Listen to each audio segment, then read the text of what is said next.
دشمن بنانے کے لیے ضروری نہیں کہ لڑا جائے، آپ تھوڑے سے کامیاب ہو جاؤ، وہ خیرات میں ہی مل جائیں گے۔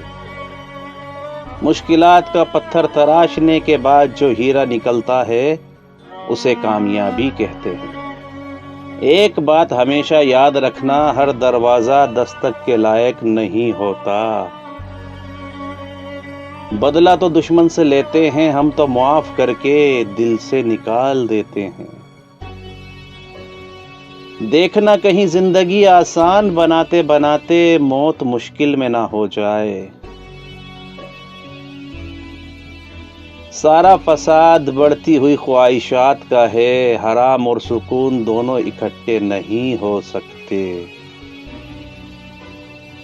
3 عمل ایسے ہیں جو انسان روزانہ کرتا ہے، اس کا رزق بہت بڑھ جاتا ہے۔ تہجد کی نماز پڑھنا، کثرت سے صدقہ کرنا، کثرت سے اللہ کا ذکر اور استغفار کرنا۔ مردار ہے وہ معاشرہ جہاں مظلوم یہ نہ بتا سکے کہ ظالم کون ہے۔ تم کڑوے سے کڑوے بول پر بھی مسکرانا سیکھو۔ اگر تم راستہ جانتے ہو تو گمراہ انسان تمہاری ذمہ داری ہے۔ خواہشات کے پاؤں اگر چادر سے باہر نکل جائیں تو پھر سکون نصیب نہیں ہوتا۔